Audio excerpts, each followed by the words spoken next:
Good afternoon, everybody. This is Coach Kerr with the Elvis Kelly Fight Team, broadcasting through the Fight House Talks podcast. Today, I'm going to be joined by Jim Webster. He's a LEO, military chief warrant officer, and a defensive tactics instructor of sorts. So, go ahead and submit your questions. Go ahead and like, subscribe, hit all the buttons. I'm really awful at promoting, so do the things. If you have questions or comments, go throw them in. So welcome, and here is my guest.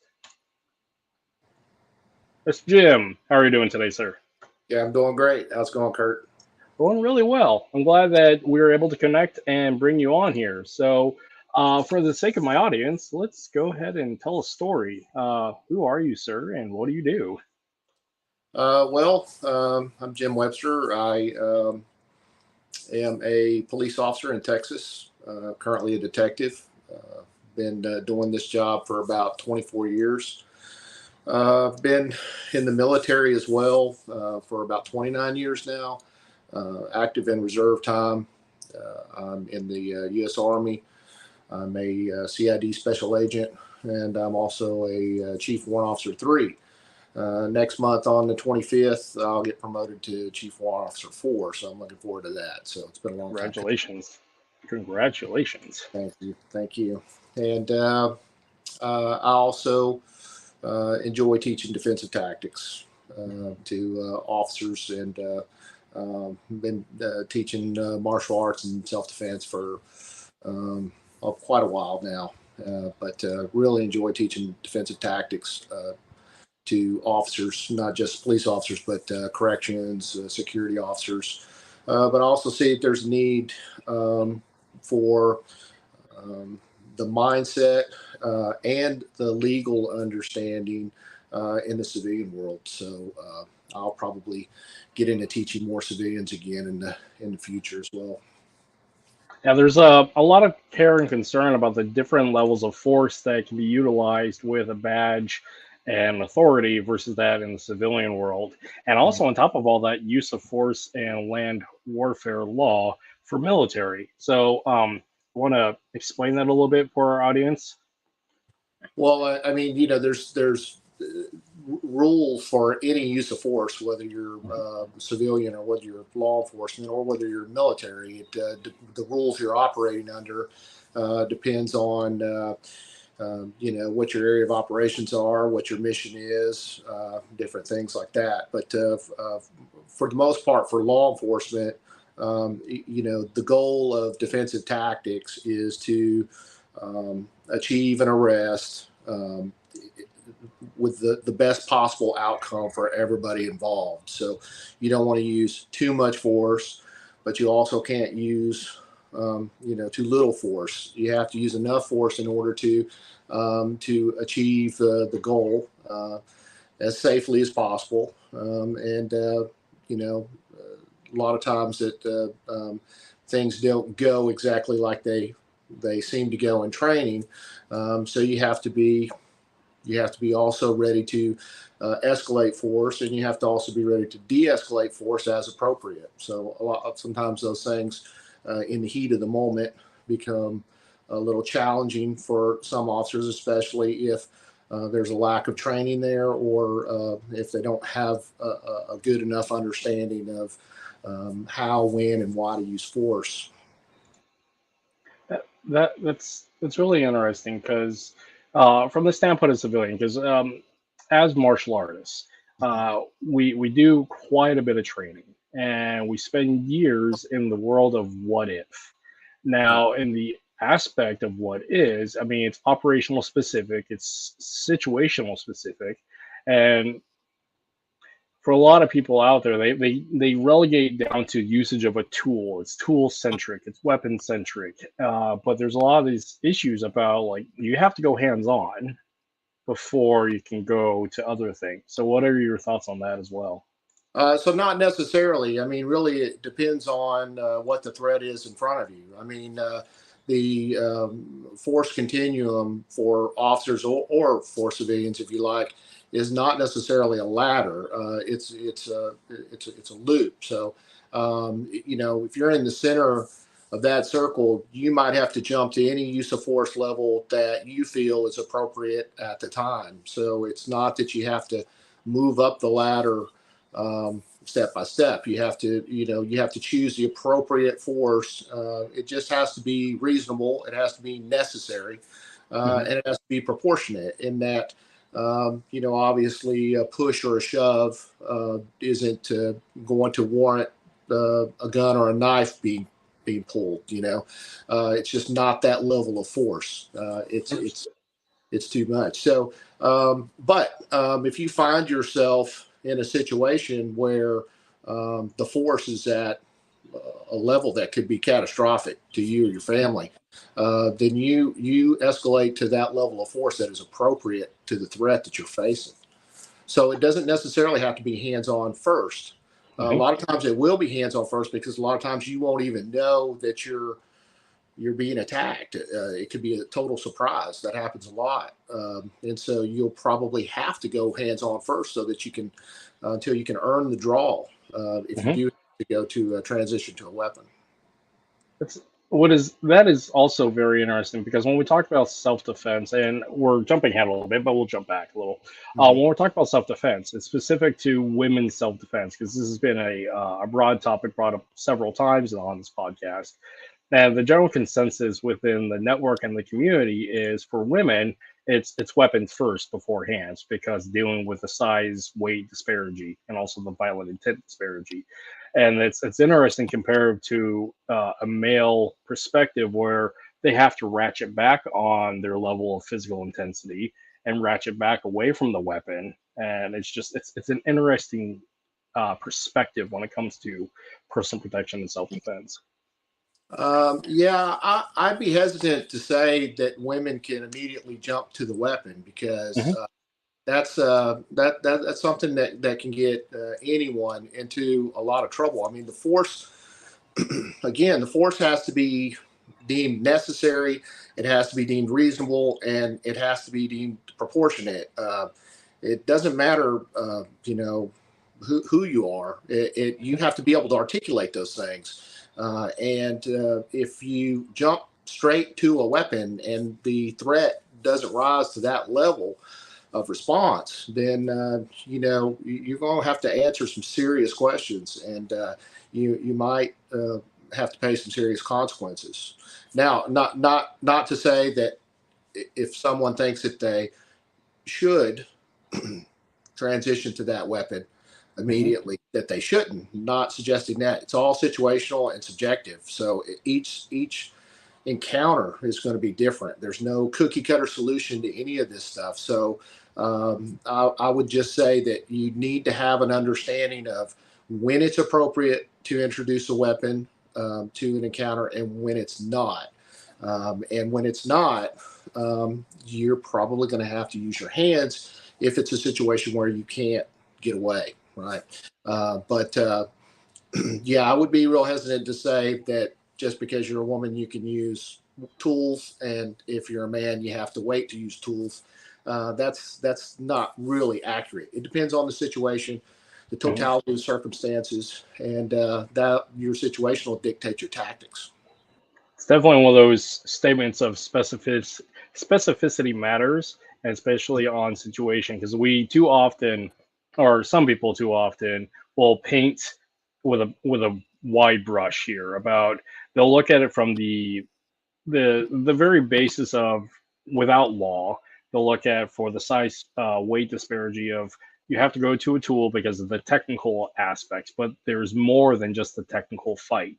There is also the legal aspect. There's the social aspect. But we get certain instructors in our industry get so fixated on, we have to worry about the technical skills, and the technical skills dictates that size and mass matters, which is correct. But it's all the other stuff that we have to be specific on is also more, in ways, more important. So. Yeah, so for all of us, men and women, there's two encounters we got to survive, and that's the physical encounter and then the subsequent legal encounter. So, you know, both of those things can change your life forever. So you have to consider those. You know, We can't just jump to a tool without articulating in our minds why we need to articulate or why we need to jump to that tool. If we can't articulate it to ourselves, it's going to be very difficult to articulate it after the fact when we're being asked the questions. Use of force can be complicated. A lot of people will really have a hard time wrapping their head around when they can use lethal force. And I get this question quite a lot. I was trying to train in a church security team recently. One of the questions that came up is, can you tell me when I can shoot somebody? Well, I can't. That's very, again, situational, subjective. It depends on the totality of circumstances.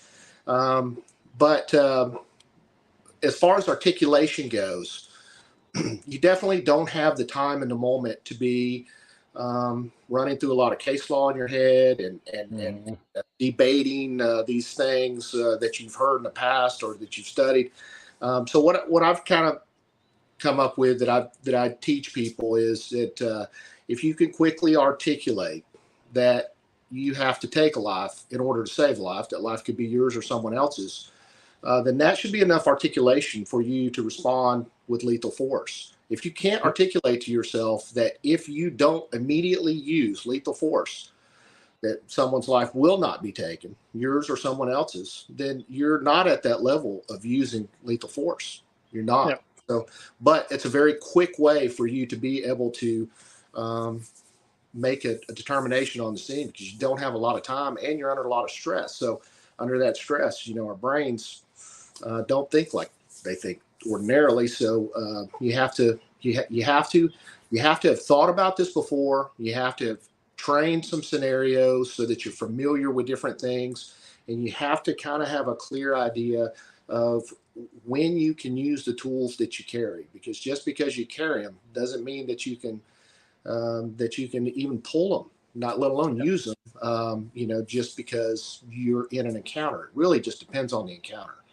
Yeah, and it's interesting about just the personal protection world and the education side of that is there's a lot of focus on the physical standpoint, especially when you're doing a 4-hour weekend seminar. We want to pack in as much physical tools as possible, but it's the real work ahead of time is dealing with the intellectual stuff, dealing with the heuristics, dealing with the problem solving, and going through all those thought experiments, which is fairly boring in certain perspectives, and this is why people shy away from it. But it's the most important part of the training, because the physical stuff, that just takes time and experience. But for the intellectual side and the logic side, that is the hard stuff to actually get through, but it's the most important stuff to get through because people's attention spans don't want to focus on that. And one of the things that I've discovered over the years is that the really good classes start with a lecture, and they focus a lot of time on the doctrine, the lecture, the rules of law, and just like the perspective of talking about this is what your brain does when it's hijacked into a fight, flight, freeze state, and which side of the brain is actually operating here, before they get into the physical tools. But a lot of the industry is so fixated on, let's do the cool guy stuff first and talk about the important stuff later, if ever. So. Yeah, man. I mean, that's the nature of the beast. I mean, people. A big critique you'll have is if you spend a lot of time with PowerPoints or a lot of time with lecture, is at the end of the class you're going to have some critiques that they wish it would have been more hands-on, because people want to come there and they want to learn the physical skills. I think that the soft skills, the situational awareness, the mindset, different things like that are hugely underrated, and people don't spend enough time studying those, because that's really where it's at. If you think about the OODA loop, observe, orient, decide, and act, if you broke those 4 components down into equal pieces, 25% each, then the first 3 are going to be mental, not physical. Only the action part is physical.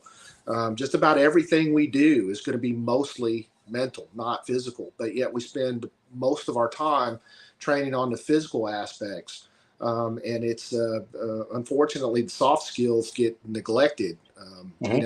There's a guy out in California who teaches BJJ, and I heard him comment one time that he gets a lot of people that come into his school and ask about how to get out of a rear naked choke. And he tells them every time, brother, if you find yourself in a rear naked choke, you messed up a long time ago, right? Yep. So there's a whole lot of things that happened before you got in that rear naked choke that maybe could have changed, why you got there. So we got to think about that. Situational awareness, avoiding something is if possible, is the best form of self-defense. Making good judgments, not going to stupid places with stupid people and doing stupid things.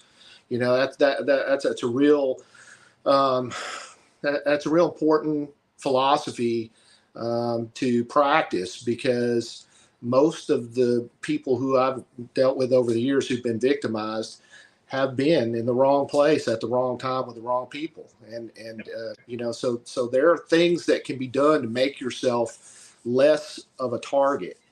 And a lot of that has to happen before it happens, because when it happens, when it kicks off, your signature move that you work on all the time in the dojo, or your go-to tool on your belt, it might not be available to you because it might happen so fast and be so overwhelming that you don't even get a chance to do it. Yeah, the majority of the time we're on a action reaction deficit, and if it's a truly legitimate self-defense situation, we're typically on the receiving end of it, because preemption is a tricky subject.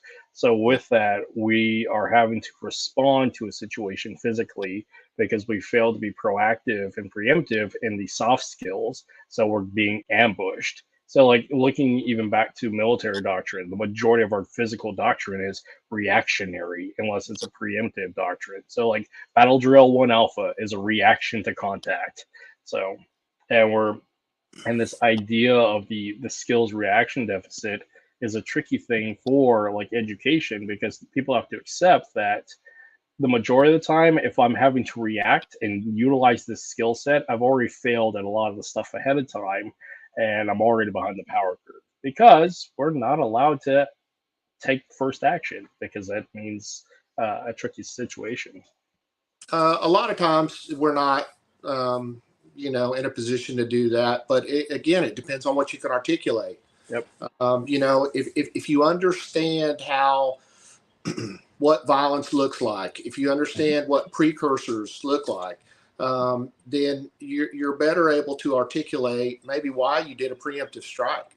If a person steps back with their dominant foot and they're clenching their fists, what happens next, right? I mean, this is it's not hard to figure this out. Just that information, being able to articulate that, could mean the difference between you using a preemptive strike or not.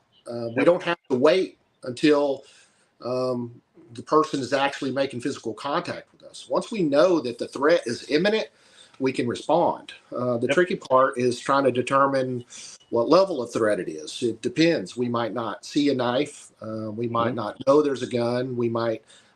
There might not be a gun. It might be a cell phone in a person's hand. The person might be reaching for a cell. So there's a lot of tricky things in here that we can't just jump to conclusions. But it's I look at it like when there is an encounter, we have to immediately start collecting fractional intelligence. What is this person's mannerism? What is his stance? Are there weapons? Can we see printing, in the waistband?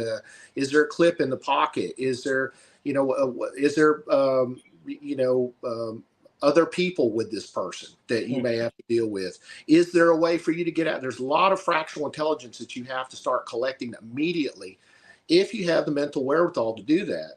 And once you collect enough fractional intelligence, hopefully you'll be able to make some actionable intelligence, and you'll be able to do something that will either counter, evade, or it's something that'll help you to survive the situation, if it is actually that type of situation that is where you're at risk or your family's at risk. A lot of times you can't run. I hear people say all the time, well, you run food, just run in an attack. And I have a drill that I run people through where I show them, you're not going to just run. If you have the space to run, Mhm.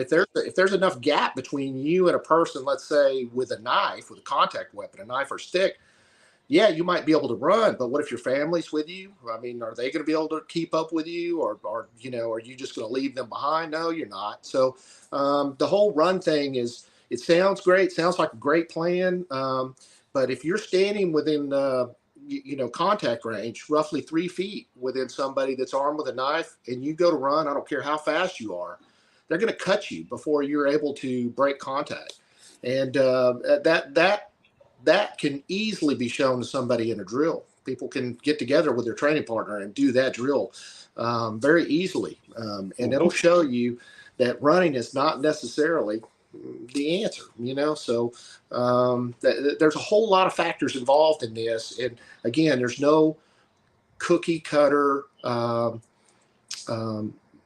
solution to any of these things. There's only options. And so you just have to be familiar with the options and that you might have in your toolbox. And each scenario, you have to determine which one of those tools is appropriate for that tactical problem. Agreed. And again, this is that aspect of the soft skills. There's so much more involved with personal protection and self-defense. It's not just the empowering, learning how to punch and kick and do all those things. And that's the part about what's important for people to learn and focus on.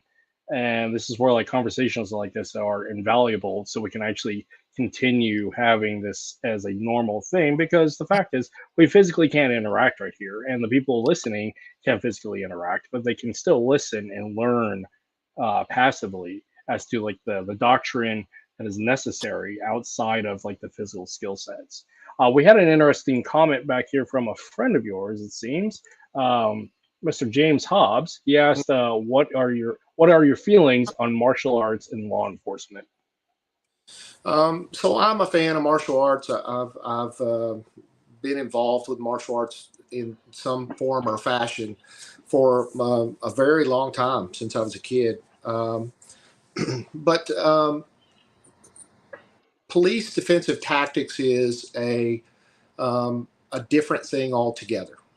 There might be some similarities, but it's not so simple as to just say we'll take martial art X and then we'll incorporate that at the police department, and it'll be great training for all the officers and they'll be able to use it on the street. It's different. It has to be tweaked. The same way for a soldier in the military. A martial art, as it is typically practiced, when it gets into the realm of use by soldiers or Marines or airmen, it has to be tweaked somewhat. And also there has to be a lot of the traditional elements stripped away. Not because there's anything inherently wrong with those. It's just the time that it's going to take to learn some of these skills that they're going to use. They don't have a lot of time to study, a lot of the historical traditions and things like that come along with a traditional martial art. In some ways, it's really irrelevant to them, because the thing that they need mostly is the skills to be able to survive the types of scenarios that they're going to encounter.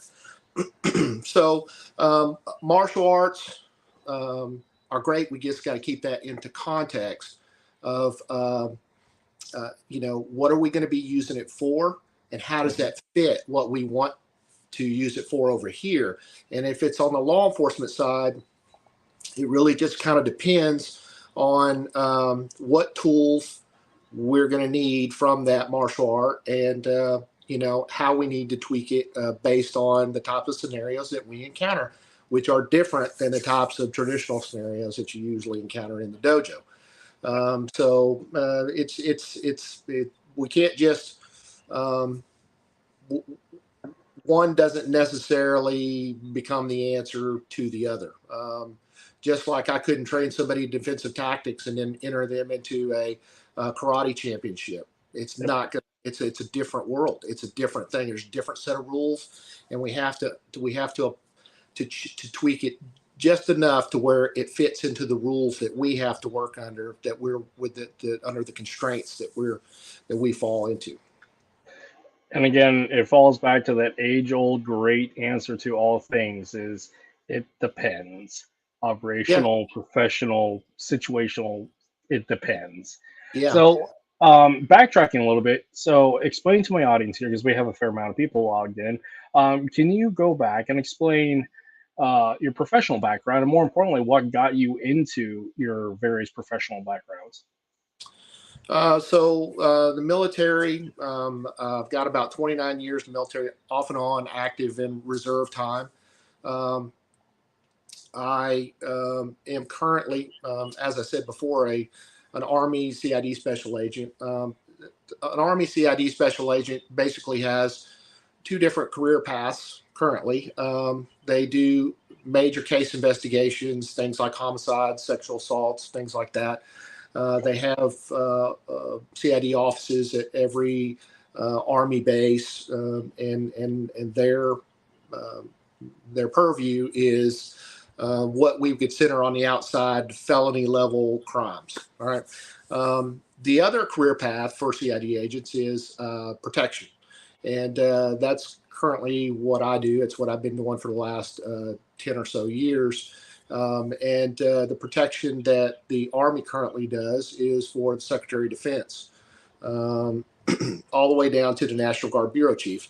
We didn't used to protect the National Guard Bureau Chief, but because the National Guard is Air Force and Army, every few years they switch from an Air Force general to an Army general and back again to Air Force and back again to Army.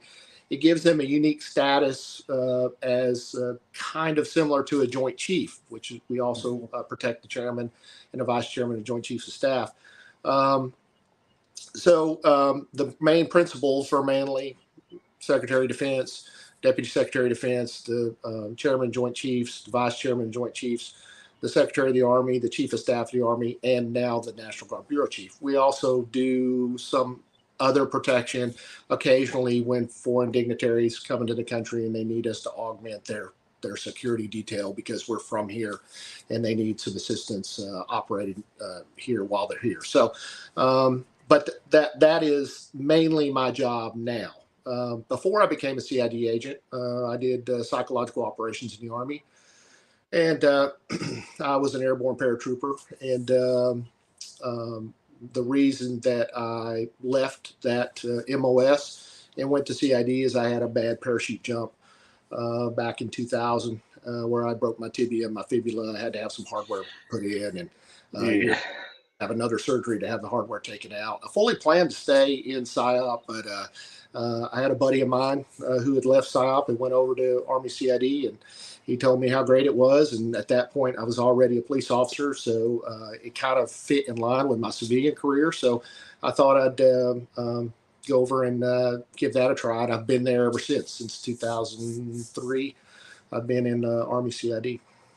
Yep, that's really interesting because like the majority of the community here, especially like within the FMA community, combatives community, is you get a lot of people that came from like the tactical level line infantry or combat arms background, because I mean it's the largest background per se that have a pool of bodies to pull from. But your military career is very unique and very interesting because you're up at the J and the G level, I would assume, when it comes to operational specific type stuff, because it's very different than like the tactical ground level stuff. Yeah, now it is in my CID career. It is. Yeah, for sure. That's really cool. So yeah, for everybody, yeah, there's much more to the military than just infantry. Sorry. Oh yeah, yeah. Well, and I don't know if I'd have been able to stay in this long if I would have, I was that tactical SOP company that I was in. I'm not getting any younger, and our the time we spent training was a lot more difficult than the time I spent training as a CID agent. So CID's been good to me. It's not a very strenuous job. It's a very tedious job, long hours, lots of time on your feet, lots of stressful driving and things like that. But I've got 29 years now. Don't know if I would have been able to stay in that long if I would have been in a line unit. Yeah, I can appreciate that because I didn't stay that long in a line unit, so I can totally appreciate that. So even going back further, what got you interested in going into military and going into law enforcement? Do you have a family background that's a long history in military, or is this something that was My unique and father, interesting? my father was in the military. He did 8 years. He was in Vietnam with the 11th Armored Cav. He was Okay. an infantryman as well, but attached to 11th Armored Cav.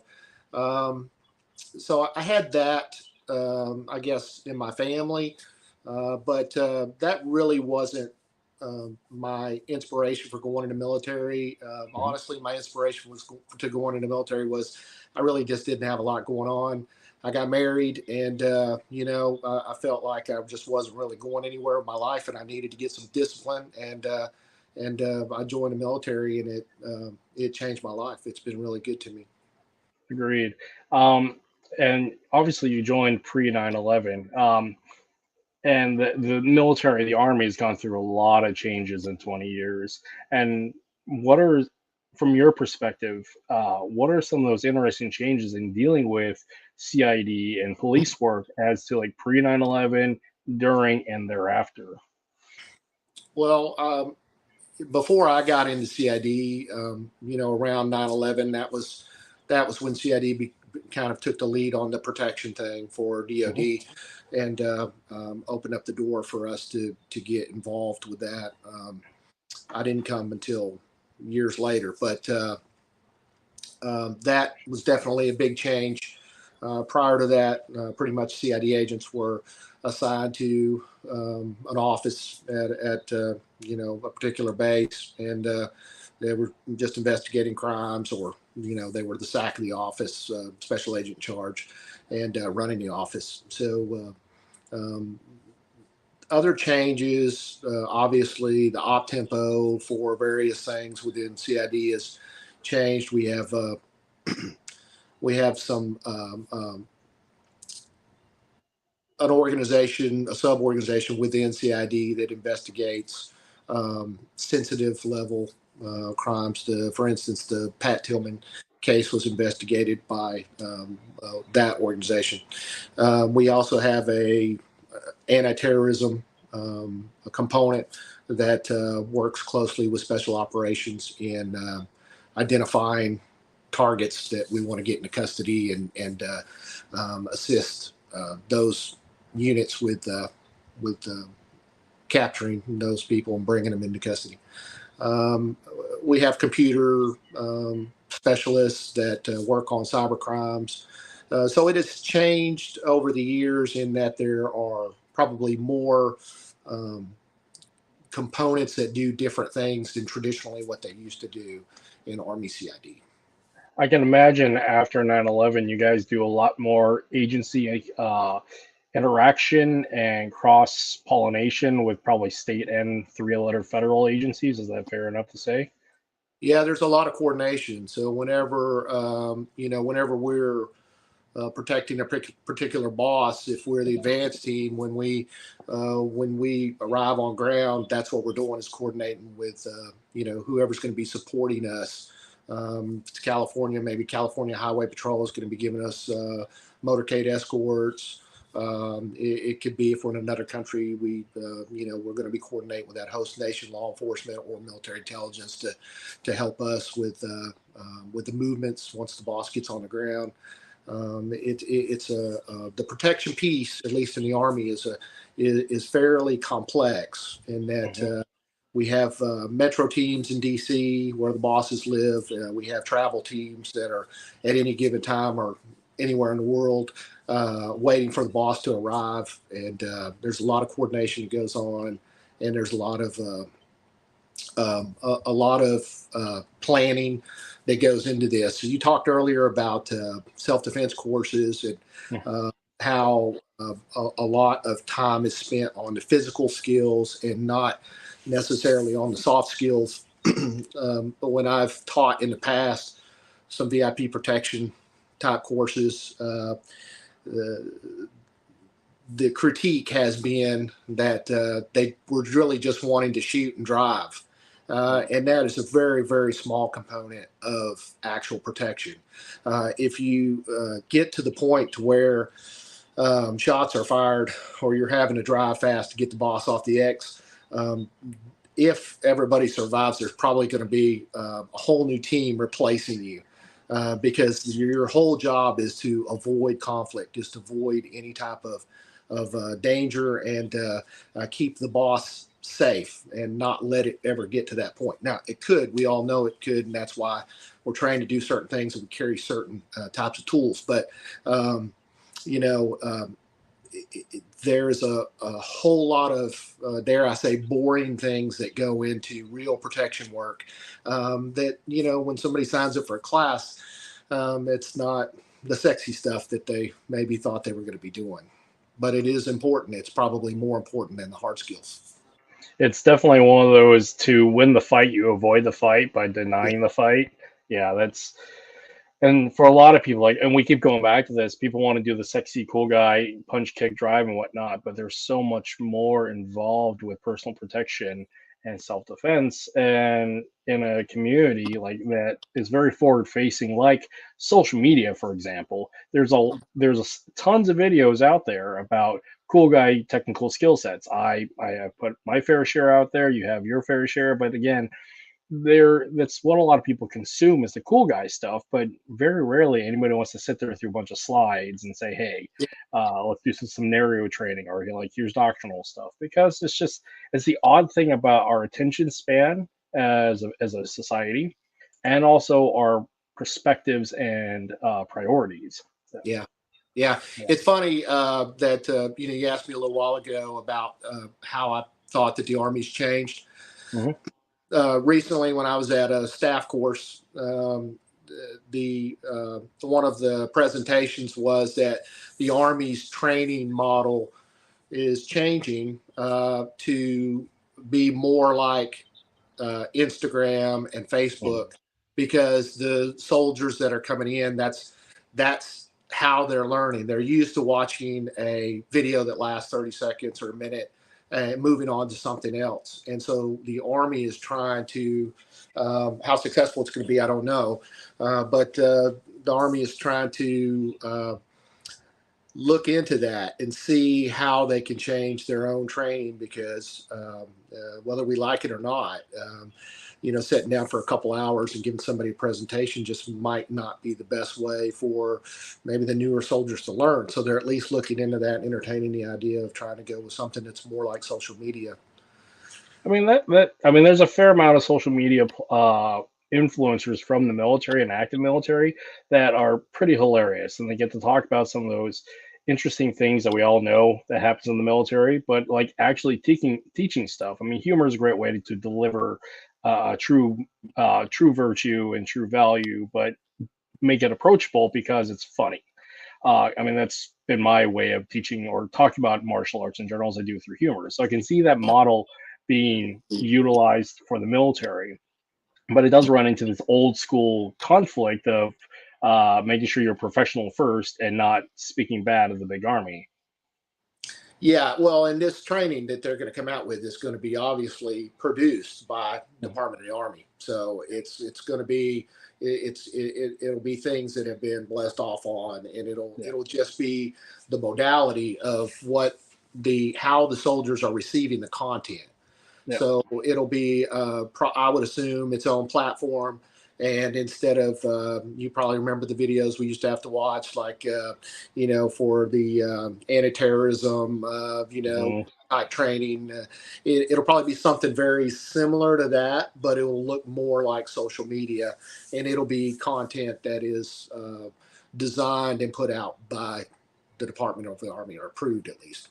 That's really interesting. And I mean, I've been out since 2016, and again, like the scope of things and the rate of change is really interesting. It's like the majority of my military career was as an instructor. I taught, I was specifically at the tactical level. One of my primary jobs was instruction of the unit of how to utilize communications equipment, maintenance, and just overall advisory and education. And then later on in my career was just combatives instruction. So like looking at the teaching model, that was not so much the operational out there on the line with the guys, but like the teaching model of I physically had to be hands-on with these guys, either doing combatives or underneath the hood of a truck or in the truck dealing with the radio stuff. And it'll be really curious to see how people mitigate that, where they have the short attention span going to a social media setup, and then you have the actual physical skills that you got to be hands-on. So like the pedagogy of that is going to be really fascinating, and it's a fun little rabbit hole to go down. It's going to be interesting to see how that works out, but I will be hopefully retired by that time. And, I got 3 more years left. After I get promoted, I got to hold my rank for 3 years so I can retire to high 3, and then I'll be done. So hopefully it won't be something that good or bad is something that affects me. That's awesome. So we've talked a lot about your military law enforcement background, but what about your civilian law enforcement background? What got you into that? Is it because of CID or something else? So it was before I got into CID when I got out off active duty, and I really enjoyed the discipline and the camaraderie of the military, and I started thinking about, before it was time for me to get out, where I was gonna go, what I was gonna do. And so I started thinking about law enforcement, right? I had no law enforcement experience at that time. But it was something that, attracted me for some reason. And I thought it was something that would be a good career. And I just started to apply to some places, and it just worked out that once I got out, then I got hired on with an agency pretty quick, and been there ever since. So without giving means and methods away, what sort of things do you do specific in law enforcement? What is your field of specifics? So currently I'm a detective. For the last 5 years, I've been a detective, and but I've also been a patrol officer on the street, defensive tactics instructor, force on force instructor, different things like that. So I've had different collateral duties at my police department, but for the most part, it's been patrol, and it's been this detective position that I have now. It's interesting. So going back to training and methods of training, and we talked a little bit about this offline, and we've already talked about it a little bit here, but like defensive tactics, because in a community of martial artists, especially Filipino martial artists, there's always this really interesting debate about the topic about defensive tactics, and specifically like within Filipino martial arts and the Krav Maga world, because there's a lot of interaction with defensive tactics and law enforcement. What are your thoughts on some of those modalities of training being integrated into law enforcement, and what are some of the law enforcement concerns about those things? Because going back to our original topic about the duty knife, there's so much attached to that. Well, so specifically, do you mean like just taking martial art from an Israeli martial art or a Filipino martial art and just incorporating that as defensive tactics? Yeah. Yeah, I think you'll have some issues with that because it's it's not something that just fits.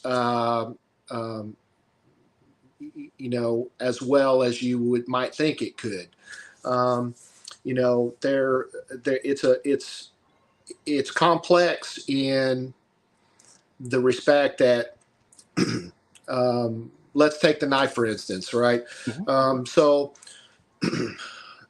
using a knife as a law enforcement officer, there's only going to be a couple scenarios where you would actually do that, right? One of those scenarios would be somebody's on your gun, and you have to get them off of your gun because you may or may not have a retention holster. They may or may not know how to defeat that retention holster, and the risk of that causes you to have to apply deadly force, because it is a deadly force scenario when somebody's going for your gun. And a tool that's open to you, or an option that's available to you during a scenario like that, could be your knife, right? And, there have been officers. There's an officer in Tulsa, Oklahoma. There's an officer in West Virginia. There's officers who have used their knives when an attacker was going for their guns successfully to cut that person off of them. Fortunately, both the officer and the suspect lived, right? Yep. Because we're not trying to be out there ending lives. That's not our goal. Our goal is to have the best possible outcome for all parties involved. And using the knife in that respect was successful in that it got the attacker off of the officer and literally saved the officer's life. Another scenario would be that the officer's on the ground, becoming exhausted, maybe can't get to his firearm. Maybe it's inappropriate to get to his firearm because of the range. And if he pulls that gun out of the retention holster, then it's a wrestling match for the gun. And then, the gun might get taken away from the officer, and God forbid he's killed with his own firearm. So those two scenarios are the two most likely scenarios that I can think of where an officer would need a knife and need to use it in a lethal manner against an attacker. There's not going to be a situation that I can think of where an officer encounters a person with a knife and the officer draws his or her knife and it becomes some type of dueling situation. That's kind of silly. It's just not going to happen. And I'll tell you that in a situation where you're encountering somebody who's armed with a knife and an officer shoots that person, which would most likely be justified in every situation, depending on the details, but would most likely be justified. That same scenario, if the officer chose the lethal route of drawing a knife and ending the situation with a blade, that is going to attract a lot of negative attention. And that is going to be something that a lot of administrators at police departments are not going to be able to wrap their heads around. Why you chose to draw your knife and not your handgun. And it's just, there would be a very negative perception that goes along with that. So I do a lot of sparring in my martial art that I do involving stick and knife. And I enjoy it. I teach it. I even show it to police officers and have police officers do drills with it. But I'm very careful to point out that the reason I'm having them spar with a knife is because I want to teach them distance management. I want to teach them coordination. I want to teach them speed, timing, all of those intangible things that you can tell people about, but you can't really teach them like a technical skill. They can figure that out through sparring, but you have to be real careful, because if a chief comes in and sees two officers in the gym knife sparring, then there's going to be some questions. And the question is going to be, why are you knife fighting? And, Right. and it's important to understand that the explanation for that is you're not dueling. You're not knife fighting. You're not training to be a knife fighter. You're training to learn how to manage the distance. You're training to learn how to, develop coordination. You're training to learn how to evade strikes. You're training for target recognition or threat recognition and target acquisition. You're training for all of these things through the sparring game. And there's really no better way that I have found to be able to teach people how to move their feet and how to move their hands and how to develop very good skills and body mechanics that'll save them in a knife fight, a fist fight, a gun fight, all different types of things. It's a universal method of teaching movement. You just got to be careful because a police chief or a police admin are not going to appreciate officers getting into some type of traditional dueling martial art involving blades, especially longer blades, because it looks like something that they are going to have to explain in the media if their officer uses something like that out on the street. And it's terrifying to them because, can you just imagine what that's going to look like on a news report, Yep. I mean, it is the tricky thing about trying to educate a bureaucratic structure as to the reasons why, and it's also like per agency and per supervisor trying to be able to articulate the reasons why, when the fact is they're more worried about budgetary agency policy stuff at the higher level of control, because it's just in the same of like teaching different forms of combatives in the military. You're still holding to a legal, social leaning forward bureaucratic structure. And what's odd about it is that they're losing skill sets and training that they should be educated on to better protect themselves against. And the way you better protect yourselves against it is learn how to do it and be proficient at it. It's a strange and difficult thing to like wrap your head around, because as law enforcement and military, you should be at least exposed and somewhat educated on all the forms of violence that can be out there, at least to a level of degree of understanding to articulate it. So why not take the time to train it? Which goes back to that thing of training time with any sort of agency defensive tactics, making sure it's on the training schedule, making sure there's time allotted, and just let alone the budget available for it. Because there's a lot of agencies out there, having spoken to a lot of officers and a lot of people who train agencies, is that it's a consistent issue is time, budget, and willingness to train. Yeah. The thing though that they're most concerned about is the liability, right? Mm-hmm. Because depending on what the officer uses, it's going to have to be reasonable. Again, it's going to have to be necessary, and it's going to have to be proportionate. And when you go to court, God forbid, if you have to stab somebody as an officer and you go to court, that prosecutor is going to, or defense attorney is going to, they're going to bring up your martial art that you train. Mm-hmm. And if it's a very aggressive martial art, and I'm not going to mention any names here of some arts that a lot of officers are into right now, but if it's a martial art that would be deemed by the general public as something that was overly aggressive, mm-hmm. that's not going to play out well for you in court. The jury is going to hear that, and they're going to see that. I just like knives. I tell officers, don't buy knives with markings on them that like death from above or kill them all or all that kind of stuff. There's knives out there being sold. I see them all the time, and they have Punisher skulls and maybe Bible verses that are that stuff does not play out well with your admin at your agency. And it definitely doesn't play out well in court, because they're going to twist that and they're going to make it sound like that you have been practicing something and you just couldn't wait until you could actually apply it. And they're going to make the person who you use those skills on look like the victim, and they're going to make you look like the bad guy. And again, we got to survive the legal encounter just like we have to survive the physical encounter.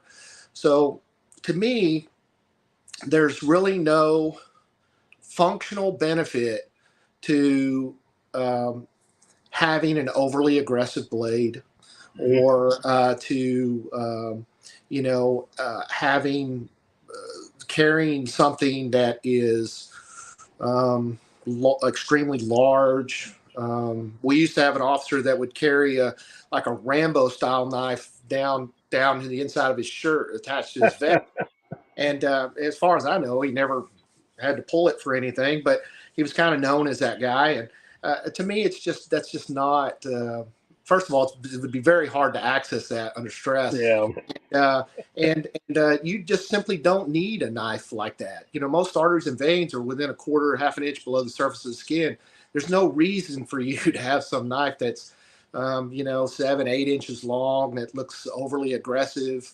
Now, there is a difference between the weight of a knife. A heavier knife will definitely bust through ribs and things like that, whereas a lighter knife will have a harder time doing that. But so there is definitely a difference in weight. But as far as length goes, you're going to be able to touch just about any target you want to touch with 3.5 inch blade because your body's going to compress as soon as that blade hits you. So it's gonna make up for the lack of length with the compression. So I just think that we just have to be careful with what we train.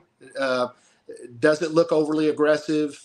Would it be construed as or misinterpreted as something that is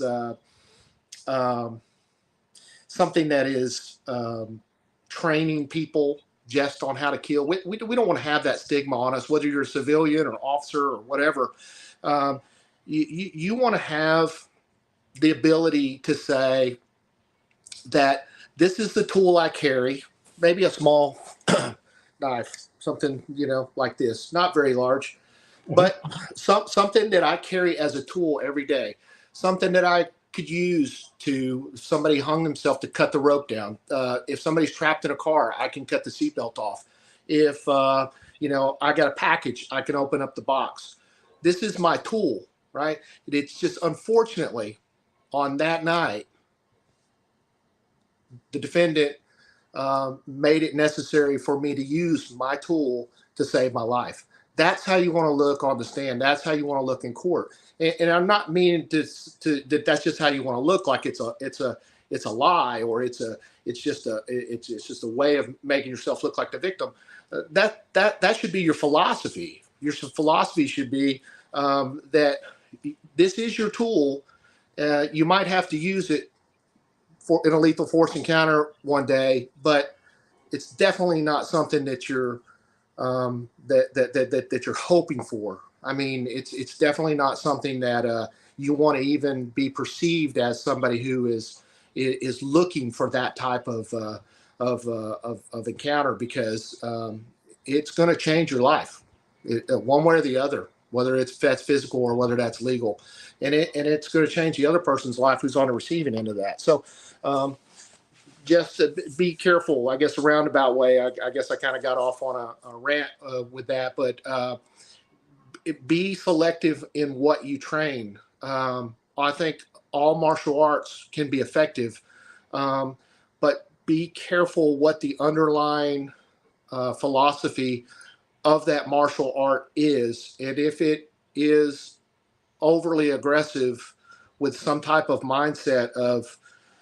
just death and destruction, you might have to answer for that. If you're a person that trains in that and you ever have to use it, it's going to come up, and it's not going to make you necessarily look like a victim on the stand, whether you are or not. Yeah, there is that higher accountability. I mean, aside from the profession of arms, but the perception of a profession of arms. So, like martial arts, specifically like Filipino martial arts, Krav Maga practitioners, people that are highly combative, there is that higher social expectation and of liability and accountability. Because, like in the case of agencies where you have a badge and a gun and authority to utilize and execute the law, there is a high standard of accountability as to making sure they are meeting all those social requirements, legal requirements, because we, the general public, the citizenry, have given them those authorities to execute even up to lethality with that. So it's that higher priority, that higher responsibility. And the same with military. And I fall also in the line with martial arts. As a martial arts instructor, as a martial artist, more so as an instructor, We have the accountability of what we teach, what we present, and the culture that we engender within our training group as to what is the reasons why we fight. I mean, I keep going, and that's one of my bigger things I keep coming back to in my philosophy these days is why do we fight? And that answer varies depending on the situation, the age, and the person. But there's also the weight of responsibility of why we fight. So, do you have any thoughts on that as well? Um, well, I think people like us who train in self-protection methods are doing that because, we want to be able to protect ourselves. We want to be able to Mhm. protect our families. We have things that are very near and dear to us, and we want to make sure that we can protect those things that we love, those that we love, and the things that we have. But why we do what we do and the perception, there could be an argument if you're obsessed with this stuff, and I have been accused of being obsessed with this stuff before.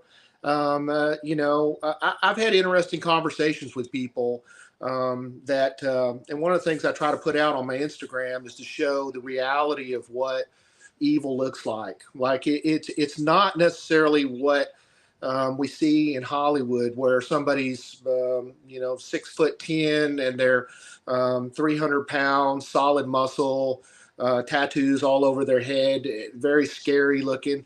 A lot of the evil that's out there are everyday people. They don't. There's nothing really that stands out about them. They're not in extremely good shape. They're not. They don't necessarily stand out in a crowd because of their size or their I guess potential ability to do certain things. They're just normal everyday people. Those are our threats. And when I was growing up, I used to hear a saying a lot about there's two opponents, and it comes from Chinese martial arts.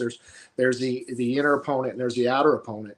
And I always thought that was pretty philosophical and esoterical, and it never really meant anything to me when I was young, to be honest, even though I heard it quite often.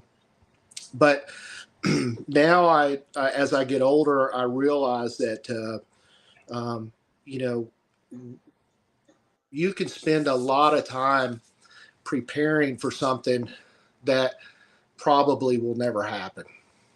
And you can, think about how this person is going to look, or, whatever your nemesis is going to be, how ugly and how huge and how formidable. And you may never meet that person. And, but when you experience, when you're a person that thinks that someone's going to jump out around every corner at you, or ninjas are going to come down from the ceiling, or whatever, those thoughts evoke emotions that can allow adrenaline to leak into your body, cortisol, a lot of different negative type chemicals, and over time that can it can affect your health. Right? If you're the person that's paranoid, if you're the person that never wants to leave the house without your gun because today's going to be the day. I'm not saying don't be prepared for that. I'm not saying don't do that. I'm just giving this as an example. If you're that person that thinks every time you turn around there's going to be this is it. You're that's more of the inner opponent than it is the outer opponent. And in some ways I think that it may just be that the inner opponent is far more dangerous to us than the outer opponent, just like the old Chinese proverb says. You can be into this too much, I think. And like I said, I have been consumed with it. I try to balance it out. Luckily, I have a wife that, distracts me from this type of stuff. I have a job that distracts me somewhat from from going totally overboard over the years. But I try to be balanced now, where I try to be practical in my training. I try to not let it consume me. I try to not be unsafe, not allow myself to be unsafe, but I try not to be so suspicious of every person, or expecting every time I walk out of my front door that I'm going to get into a gunfight, or I'm going to get into some type of altercation. So yeah, you can definitely get sucked into this, and but the thing about it is what I teach when I teach women's self-defense is take a moderate moderate steps to your personal protection now, because God forbid if you're ever victimized, then you'll be the person that goes to the extreme.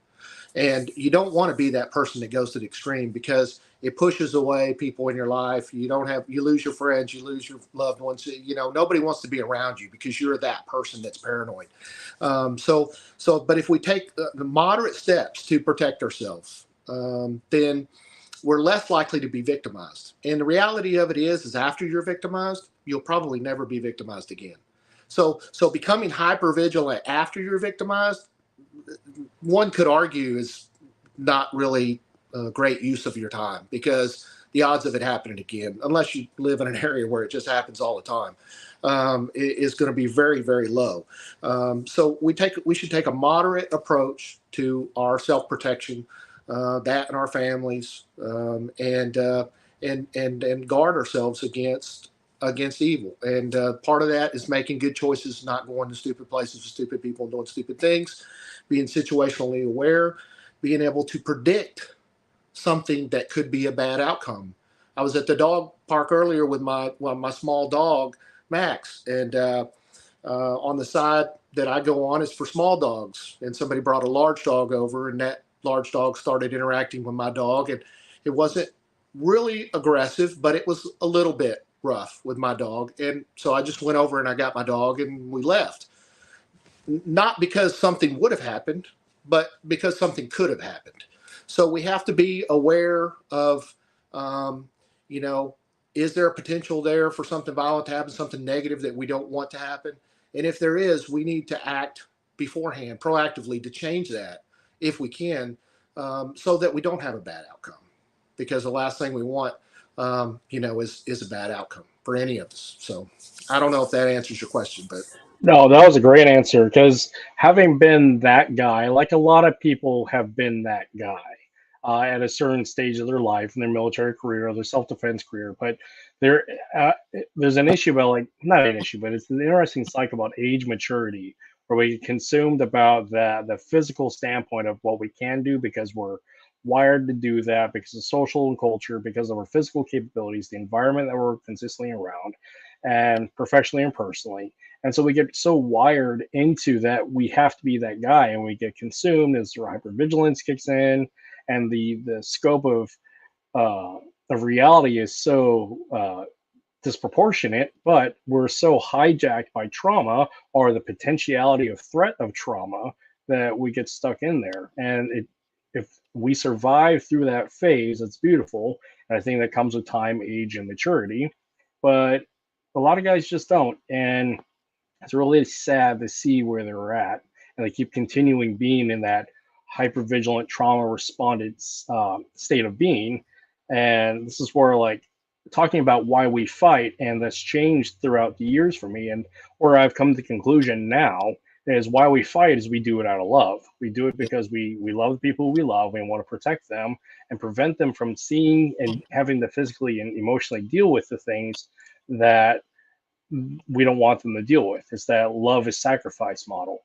Because what's interesting is, like, social cultural valuation of men historically has been about violence, our capability of violence, our product and our means of valuation is based upon violence. Because going back to social theory and anthropological social theory, we figured out how to fucking fight a long time ago.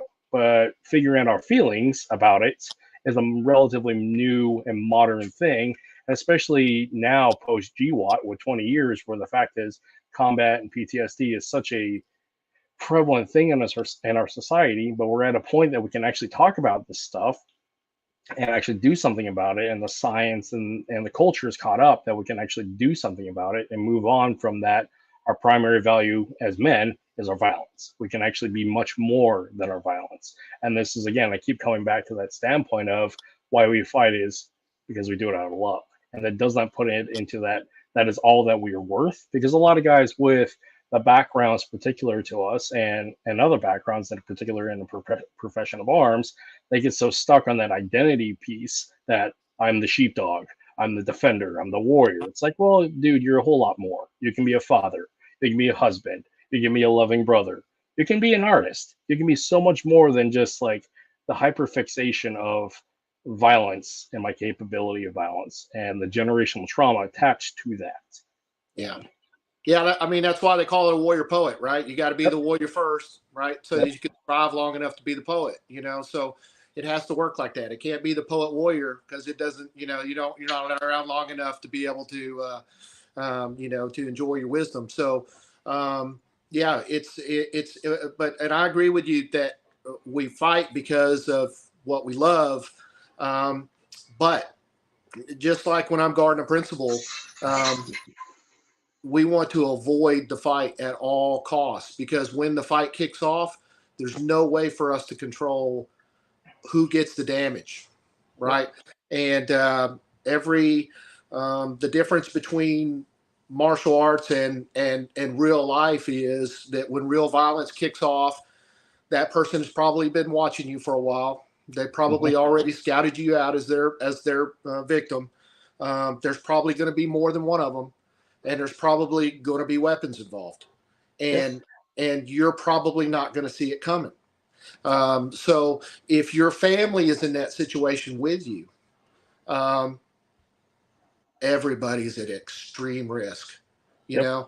So, yes, yeah, when it kicks off and you have to fight, there's no other way around it. Yeah. Switch has to be flipped, and you got to get caveman, you know, but and I'm all for that. Right. But, you got to also understand what your capabilities and limitations are. And, a lot of people think they can do things that maybe they haven't pressure tested. And you don't want to figure that out when you get out on the street. Going back to martial arts, is a lot of times we get myopic when we train martial arts. You do a kick punch style, you know, and that's all you train. You get to where you think that your threat is going to require a kick punch solution. You do a grappling martial art, and that's all you train. You get to where you think, you know, that threat, whatever threat you're going to face, is going to require a grappling solution. Same way with a weapon art, knife and stick. You might start thinking that that's what your threat is going to look like, but we can't be myopic like that, because we don't know what the threat is going to look like, and the threat may involve any of those things or all of those things. And we have to be well-rounded. We have to understand that the threat is not just what we train. If we're a Taekwondo guy, it's not just another person throwing high kicks at our heads, right? If we're a grappler, it's not somebody that wants to just take us down to the ground. We get myopic also in the rules that we operate in within our martial art.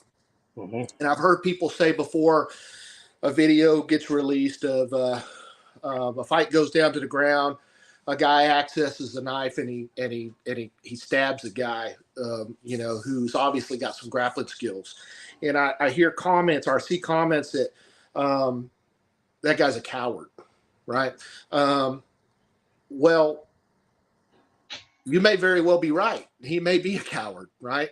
But it doesn't negate the fact that the guy just got stabbed on the ground because he wasn't operating under the same kind of rules that you're used to operating under. So in the real world, you know, like I said, you may be right. He's a coward, but it doesn't matter really who's right. It matters who's left. And, you know, it's if a knife is going to be involved, you should be preparing for that. And if the ground is going to be involved, a stand-up person should be preparing for that. So we should be prepared for wherever the fight takes us, because it does choose us. We don't choose it.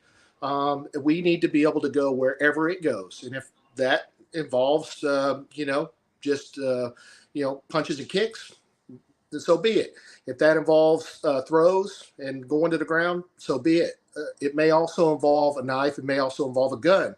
We need to know how to deal with those things. So if our training system only covers one of those things or two areas of those things, but not all of the functional areas, then we're setting ourselves up for potential failure.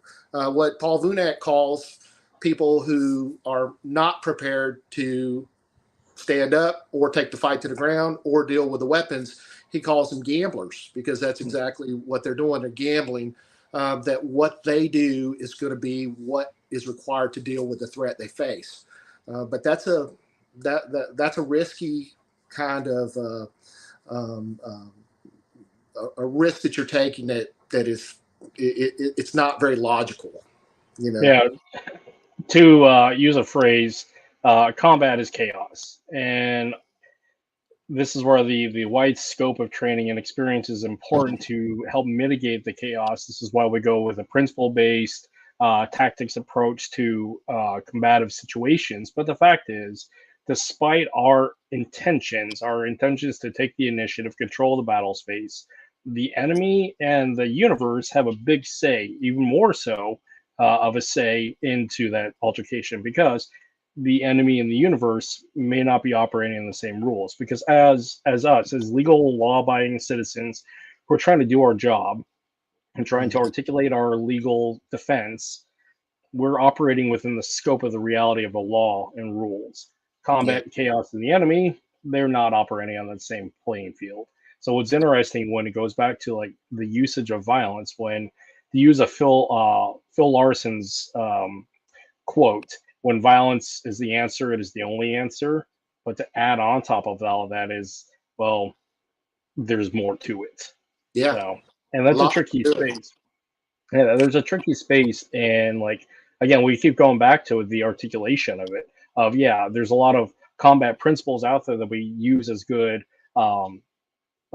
things, mnemonic devices, like quick phrases like, when violence is the answer, it's the only answer. Those who cannot run, fight. What else? Another principle that we use, like fight space management. There's a lot of these really cool, flashy terms that we use, but putting them into perspective with enough time, training, and daily, not daily conflict, but like physical struggle to help us build the heuristics to actually go through that tree of information and come out with a critical response, having gone through that critical thinking process. I mean, that's the daily training. Yeah, getting strong and getting physically set to deal with all the physical standpoints is the ultimate end state of dealing with a physical altercation. But it's all that pre-game, all that pre-fight stuff that is, again, we keep coming back to is the more important skill set. It's also often the most neglected skill set. But we still need, I think scenario training should be incorporated into more so in the martial arts. It is in some martial arts, maybe even a lot of martial arts now. It wasn't when I was younger, but it probably is now because it's so important. But scenarios are what give you the opportunity to run through a simulated encounter. It's an artificial environment, right? It's not real, but it has this safety net there, but it allows you to think. It allows you to think through a problem, and then afterwards, which is so important, is like an after-action review, like we did in Army, is to be able to talk about it, to talk to a student and say, now, why did you choose that? Why did you transition to that? Why did you do, whatever it is that you did, and give them the opportunity to learn how to start to go over these things in their head so that they can talk to themselves. Because a lot of people will just say, play the what if game. but a lot of people don't have enough information to play the what if game because they don't have a background in actually even what to do. So how can they even do that with themselves? So you're teaching people on how to do that. You're running them through the motions. The body can't go where the mind's never been, and we have to be able to run people through realistic scenarios. You talked earlier about teaching weapons to females for female self-defense. I would argue that a bigger threat to females is what we see all the time, is that another female grabs her hair. And how many self-defense courses are teaching women how to deal with somebody grabbing their hair? But they're teaching them how to put their keys between their fingers and, where to strike a male. Again, we're talking about what is the threat they're going to face. Well, it could be a male, but male and female defense is different. Males have more egos, we could say. You can run into a guy at a bar and spill his beer, and he wants to go outside, and you go outside, maybe there's a couple other guys waiting on you, and you get beat up because you put yourself in that situation. The ego kind of led you down a road. Women don't typically do that. Women are typically more vulnerable to people that they know. But they're also vulnerable to, we know, they can have, combative encounters with other females, right? We see videos over it time and time again. And I can't think the last video I saw of two girls fighting where the hair wasn't grabbed and one achieved a dominant position by controlling the head just with the hair grab, and how important that is to understand how to deal with that. But I don't see a lot of people teaching that. They focus on the 6'4" male and attack the groin and punch to the throat. Maybe that'll work, maybe it won't. I don't know, but we need to take a hard look at what it is that we're practicing, what it is we're learning, what our objectives are. And again, it'll go back to those soft skills, trying not to put yourself in that place to begin with.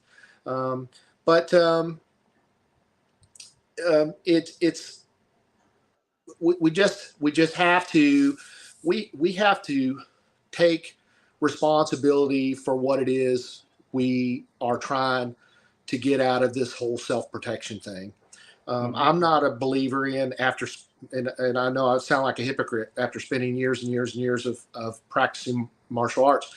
I'm not a big fan of somebody having to spend years to learn how to protect themselves. Now, what Paul Vunak, has told me before is that there's the self-protection and then there's the self-perfection, and that practice whatever martial art you want to practice, whatever makes you, whatever you like, whatever's fun for you, whatever it is that you're passionate about, but have a good idea about this self-protection thing, about how to protect yourself. And I don't think that the self-protection thing is something that requires a whole lot of time from us as far as years go. I think we just have to get these soft skills down, understand those. I think we have to have a few go-to moves. When you talked about, our tree of information, we need to have in our operating system, we need to have some force multipliers that are easy for us to find when the opportunity presents itself and to put into action. And just stacking techniques, I don't think is good for anybody. I think that as far as self-protection goes, and I think less is better. Even when you see competitive martial arts players that are doing BJJ or even kickboxing or whatever, they're going to have a few different techniques that are their go-to moves, and they are going to figure out how to make those work against the most different opponents that they will face, and they can put those into action in from various positions. When I used to do judo back in the day, my judo sensei, Ace Sukigara, used to say, when I asked him how many throws there were in judo, he used to tell me not to worry about it, that he wanted me to be a specialty shop and not a department store. Because if I wanted to be a judo instructor one day, a judo sensei, I needed to know 67 throws. But in order to be a good judoka, you only needed to know 3 throws, right? Because there's people who won world championships with just 3 throws. So more is not always better. I think when it comes to the self-protection, then we need to have a handful of go-to moves that we can access at any time when we need them. Because under stress, we're not going to be able to just scroll through our Rolodex of moves and pull out the one that fits the best. We're just not going to have that time.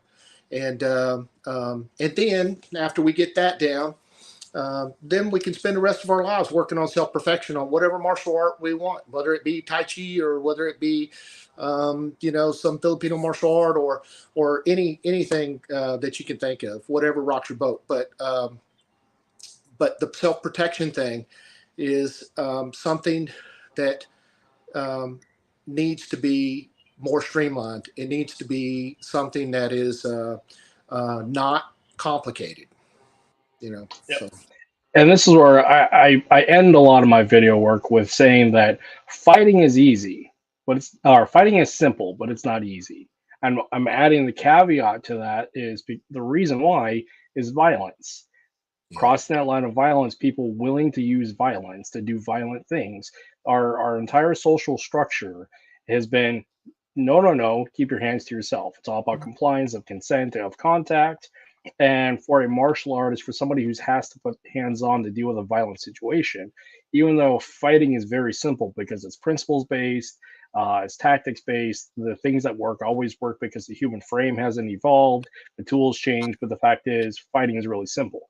It's not easy, again, because the willingness to cross that line to utilize violence, that mental switch, is the hard part. Because a lot of people, as the majority of people who are using self-defense or training self-defense, are those who are law-abiding people who are not intending to put themselves in the situation. They come from a law-centric social background. Versus criminals, they're going to use violence as a medium of valuation, glorification, social status, and as a tool to accomplish whatever task they need. And again, for the average middle-class American taking a self-defense course, that soft skill to make the switch is the hard part of why fighting is hard in that regard. And what's interesting, where I go at this idea about like trauma-informed instruction or criminally traumatic informed instruction, is I go at the criminal creativity mindset. I talk about this often about when we're developing training scenarios. Is how do we look at this from the perspective of a criminal being creative enough to get away with what they're going to do? Because not every criminal action is going to lead in lethality. Some of it may be misdirection. Some of it just may be because they just like to hurt people, and it's not about killing them. It's just about hurting people. And normal people, law-abiding citizens, don't think that way because they're normal law-abiding citizens. And so when we're dealing with a lot of these self-defense personal protection courses, well, the thing that I've looked at and am cognizant of now is what is the scope of the reality of, one, the student base, and two, the instructor, because there's an argument to be said about it. The instructor comes from an upper middle class, certain cultural demographic, and the violence isn't common in their upbringing, but they're doing this clinically from an instructional standpoint. They're looking at it from an intellectual standpoint versus having lived the life. Because going back to dealing with 2 women fighting it out by grabbing their hair and beating the crap out of each other, and upper middle class America, that's not common.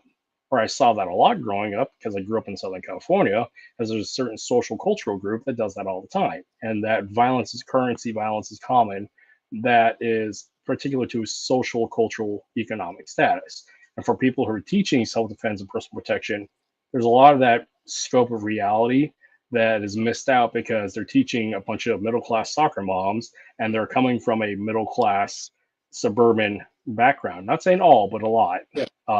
and their perspectives are a little skewed because they don't have the experience of actual violence at that social level.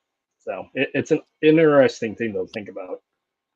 Yeah, for sure. Yeah, the whole thing is interesting. I mean, it's a lifelong study of violence, and trust me, I've been trying to study it for a long time. I spent a lot of time watching videos of different types of predators and trying to gain more of an insight into what makes them think. A lot of them are different, but most of them are similar and how they choose their victims. And, it's a process that works. And it's something that understanding can make you harder to be a victim, from these people. But it's violence is very interesting. And it's very scary as well. And I think that's something else that gets lost in a lot of self-defense courses and martial arts courses is just how scary it is. And I think people come away from learning certain things, feeling maybe a not so realistic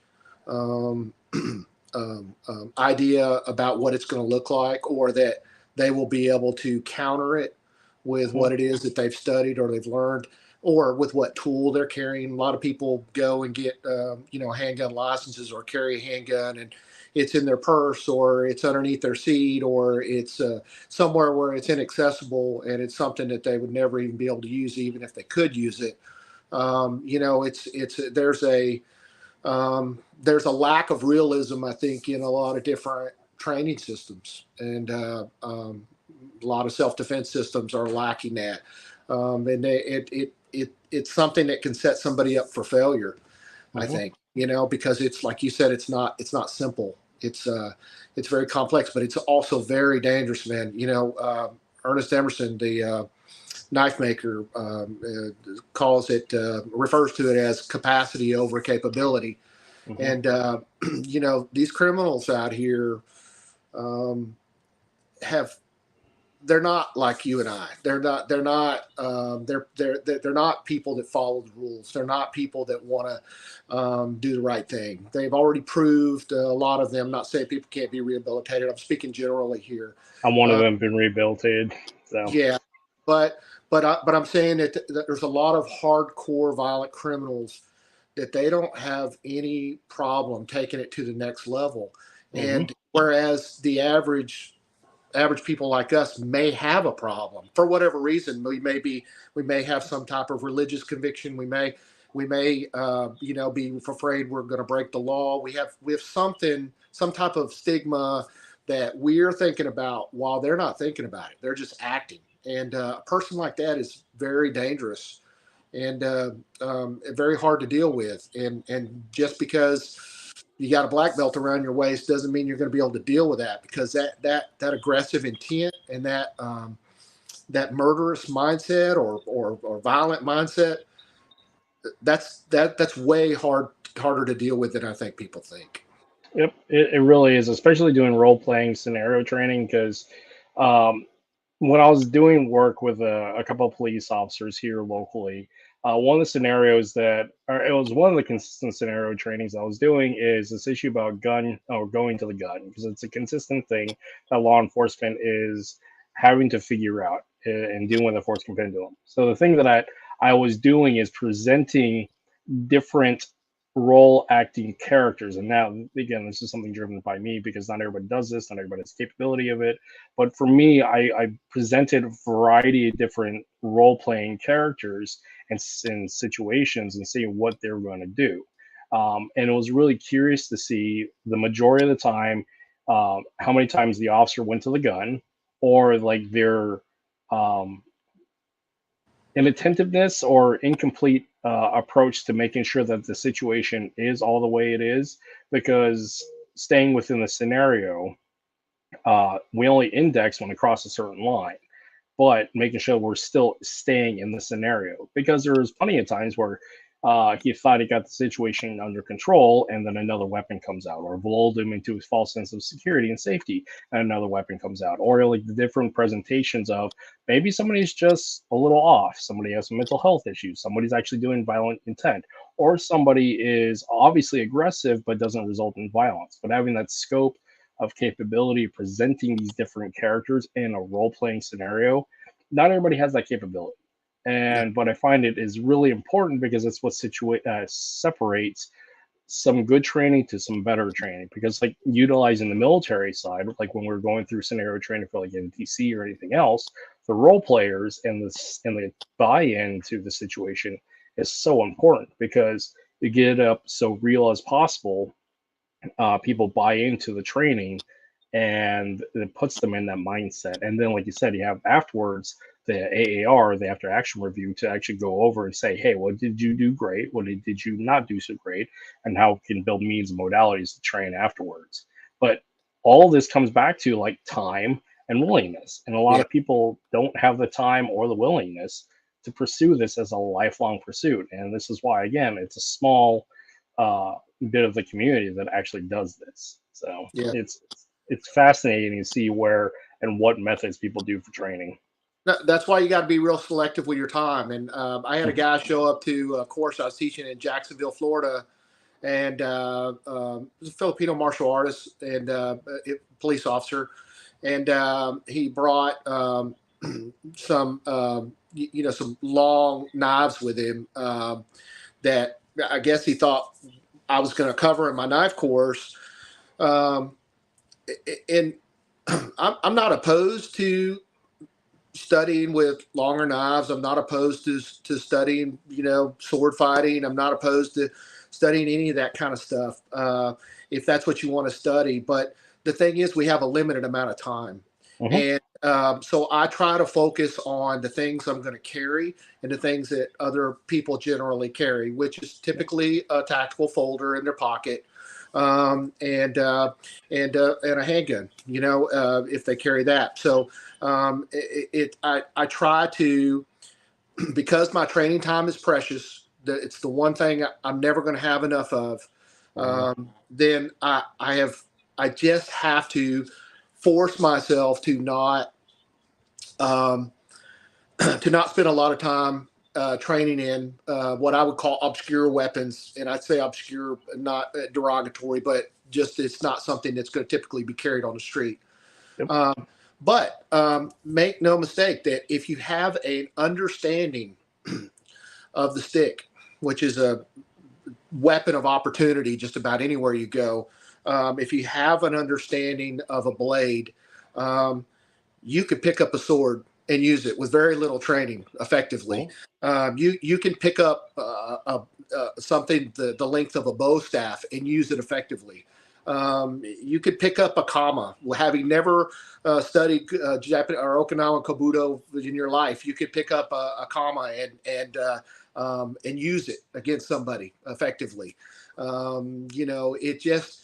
But when it comes down to your actual training time, you have to be selective. And if something is really, if you know that something that you're studying is not going to be something that you use, I'm talking about technique specific here, not any different martial art. But as you learn these different techniques within different martial arts, there are some that you are going to immediately be drawn to because you're going to recognize them as, ooh, that's important to me. And those are the ones that you should really be spending a lot of time on. I'm not saying don't study the other ones, don't practice the other ones, but those ones that your mind has identified as being relevant to your job or to your situation, you should really spend some time on those. And if that means that you don't have enough time or you have less time to spend on the other things, then so be it. But it'll pay off, I think, for you in the end because, you're being very selective in what you're training, but you're getting more reps on those things that you think that you've identified as being relevant. And I think that'll be a big payoff for somebody's training plan. It's that thing of you get good at what you you get good at what you do often. You get great at the with the intention behind those things. So again, the intentionality and having that honest conversation with yourself as to what am I doing, why am I doing it, and making sure that I'm having a clear distinction as I'm doing this for art fulfillment and uh, but not doing for practicality in combat. There's a significant difference between the two, and too often we find because of ego, ignorance, and naivete that one tries to be the other with at the cost of a catastrophic end. So having that honest conversation with yourself is saying, hey, what am I doing? Why am I doing it? And what is the willingness and limitations of that and me? And this is where pressure testing and sparring and fighting is very important. But again, going back to all this, is it's work. Not everybody's willing to put in the work. Right, right. And hey, it doesn't all need to be, I mean, you can do two different things simultaneously, right? I mean, if you have the time. If you love Taekwondo, and I studied Taekwondo for a number of years, if you love Taekwondo, then you can keep training in Taekwondo.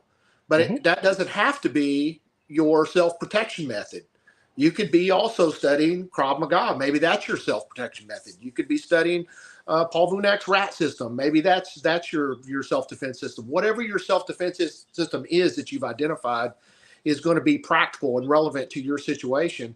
But then you can also do the Taekwondo. But you need to understand the difference between Taekwondo and this other system that you're studying. The difference between self-protection and self-perfection.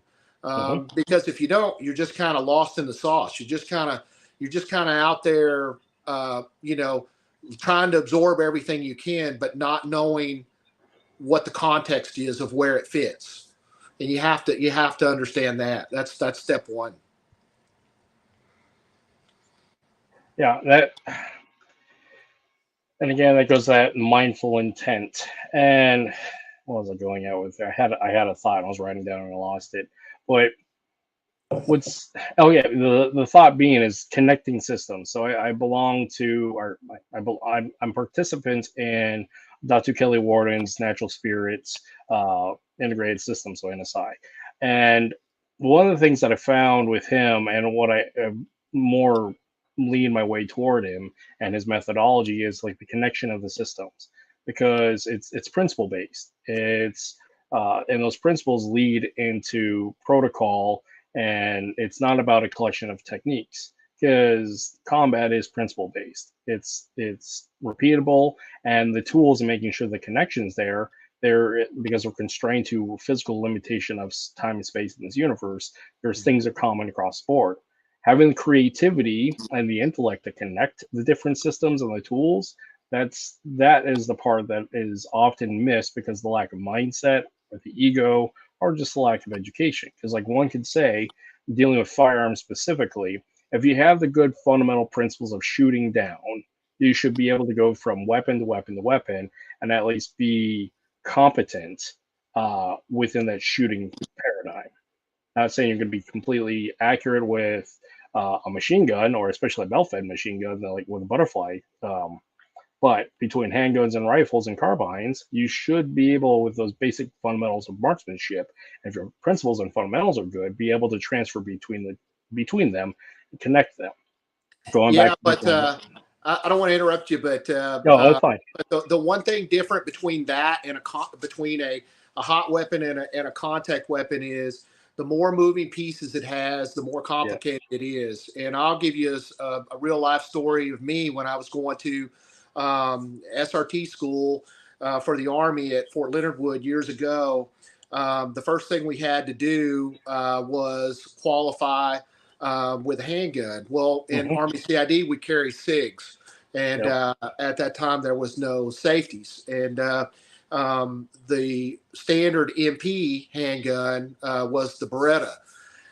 And so we're going out to the firing line, and we're all getting handed Berettas. And I'd never fired a Beretta before. And I had fired a 1911 at my police job at the time. We were carrying 45s and Colts. And, the safety we flipped that down before we fired. Mhm. And but with this Beretta, you had Flips up. to flip it up, right? Yep. And so there's no training for SRT school. That when they send you to SRT school for the first phase and then the second phase, which is the sniper course, it's all qualification type stuff until you Yep. get to like room entries and things like that. And so we're out there on that line, and they say fire, and my gun doesn't go bang. Yeah. And the guy comes over to me and asks me what my problem is. And I'm like the only warrant officer in this class, maybe the only warrant officer that's ever been in that class. And he says, I told him I'm not familiar with the Beretta. And he they weren't going to give me a crash course on a Beretta, but he did explain to me, how I need to manipulate that. I think only because I told him that he asked me what I carried, what I typically carry, and I said the SIG for CID, and then I carry a 1911 for my police job, and he liked the 1911, and I think because he was such a 1911 fan, he took some pity on me, he had a deal where he wanted me to shoot the staple on the target, and if I could shoot the staple, I could go, and if not, I had to leave, or I could stay. If not, I had to leave. Anyway, somehow I managed to shoot the staple, but it wasn't very far away, and after he explained to me how to work that gun, I didn't have a problem after that. But my point is that with the more complicated something is, then there is going to be a learning curve. Mm-hmm. And you don't want to experience that learning curve under stress, because you're not thinking clearly, and problems become overwhelming. Problems that wouldn't ordinarily be overwhelming become overwhelming very fast. And it goes back to I'm all for being able to link the things that we have to make there's some type of synergy with what we're doing. But one thing that we do have to be careful of is not to have too many options. And I've heard some trainers in the last couple of years say that Hick's law is not a real thing, that the human brain is capable of making tons of decisions real fast, and it's not really a problem like it has been said in the past. Hick's law being the more options you have, the longer it takes you to make a decision. I would challenge anybody who does not believe Hick's law is a real thing to take the remote control that came with their TV, and then the remote control like Roku that they have now that only has a few buttons, and lay in bed at night in the dark and try to use both of those. Yep. The one that came with your TV that has 100 buttons on it, good luck figuring out how to change the channel or cut the volume down or do whatever. Just in a low light condition, you have so many options and you're not able to see. It's very complicated. But the Roku, in a very short amount of time, a very uncomplicated, just a few buttons on the remote, you can master that thing. And I can do all kinds of things with the Roku remote. And I could never, ever, ever figure out the remotes that came with my TVs. So there is something to be said about how many techniques you have in your toolbox, how many tools in your toolbox, because at some point, some become redundant. And that way, if you have tools that are force multipliers that you can use on various different types of problems, I really think that that's a something that needs to be considered, something needs to be thought about. In Hapkido, I studied Hapkido for a number of years and achieved some rank in that. And there's over 3,600 techniques in Hapkido. Now, I didn't get anywhere close to that. But my point is that you could be the supreme Hapkido grandmaster in Korea right now, and I don't care how long you've been training. 3,600 techniques are not at your beck and call at any given second. It's just it's just impossible for us to be able to do that. So I think a compressed curriculum, condensed with useful tools for our self-protection part of what we're trying to do are the answer, are the key. Knowing a little bit of this, a little bit of that, knowing enough. How much is enough? You know, I mean, that's subjective. But you just have to be competent in a couple of different areas and know how to use a knife. It shouldn't take a long time to learn how to use a knife. I'm a big fan of knife. I'm obsessed with knife. I could show you my library in here with the knife books that my wife thinks I'm crazy. But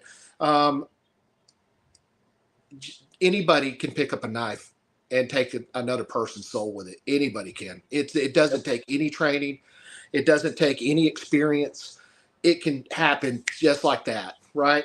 So martial arts, where we learn how to use the knife, we're learning how to use the knife against other people who know how to use the knife at or above our you know, level of expertise, and we are learning the finer points about the knife, or we're learning a traditional aspect of the knife art. But the reality of it is, for us to be functional with that knife, we don't need to spend a lot of time on that. You put the That's pointing going to in. be more the self-perfection side. You put the pointing in the other person before they leak out. I mean, it's really that simple. That's pretty much it. And a kid can do it to an adult. It really does not take. It should not take a lifetime to learn.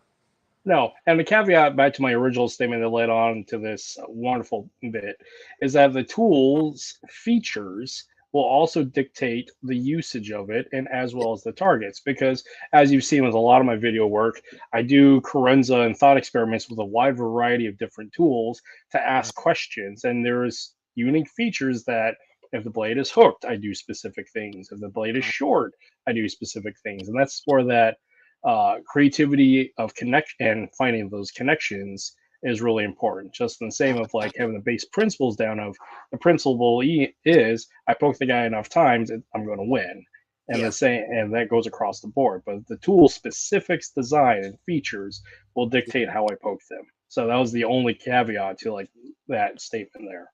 Gotcha. Paul Vunek said that Dan Inosanto used to have them take various items like long 2x4s and shovels and different things you would encounter every day, and have them work with those, and you just pour them out on the floor, and they'd have to work and try to apply some of their techniques using just things that they'd never thought about. They weren't, you know, shaped like a stick or looked like a knife. It's just things, everyday objects, which was something that made them think.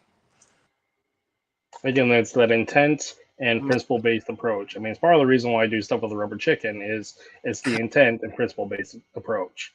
Gotcha. But so, Jim, we've been at this for almost 2 hours, and this has been a great conversation. I do know about 2.5 hours, this thing starts sounding like a robot. So I appreciate your time and willingness to share wisdom and experience with me and my audience here. I would love to bring you back.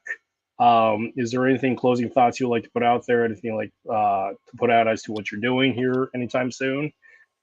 No, not at the moment. You know, I might have some military stuff coming up here in the future. I'm retiring from my PD in July, so I'm not really sure what I'm going to be doing, but I'm sure it'll be exciting and adventurous and rewarding. So, but I have had a great time talking to you, and I've really enjoyed it. So, excellent. Well, just for everybody, this is Jim's Instagram. Go ahead and follow him there. Find him there. He's got a ton of great videos. That's actually how he and I connected. And yeah, I would like to say one thing on the KAOS. So the KAOS is for 615. KAOS.615 is not some egotistical, narcissistic thing. The reason I use KAOS is to remind myself to keep all options simple. Right, that's my reminder. 615 is just my badge number, but KAOS is to keep all options simple, and it's a constant reminder for me, because if I violate that principle, then I'm going to fall into the very danger that the name implies. So KAOS is just a reminder for me that I use. I don't want anybody to think that it's I'm trying to use it as some kind of macho type thing. It's really just a reminder for me. It's been a guiding principle for me for a while to keep all options simple, because when I try to make things complicated, that's when they fail. That's awesome. Yeah, that's a great place for us to stop. I'm going to drop you down, and do my outro, Okay. and I'll hang out in the lobby. Once again, thank you for spending so much time with me and sharing your time and your experience and sharing all that with our audience. So I'm going to drop you down, say goodbye to everybody, and It's catch you in been the other great. end. Take care, Yes, sir. everybody. Been great. See you soon. Thank you. All right, everybody. That was an awesome podcast. It was an excellent conversation with a very interesting, well-informed individual. I look forward to like having more conversations with him and helping spread his information out and the things that he's teaching. Because if you check out his Instagram, he's got some awesome stuff out there. So it's definitely worth a look. A little bit of housekeeping. Let's see what we got coming up here. Girl Brian has a podcast coming up here at the end of the month with Terry Trahan, butchering that, but yeah, look for that. It's here at the end of the month, and just like everything else, just make sure to like, subscribe, do all the sharing things, and yeah, thanks everybody for hanging out with me. Have a good time, and I'll see you guys later.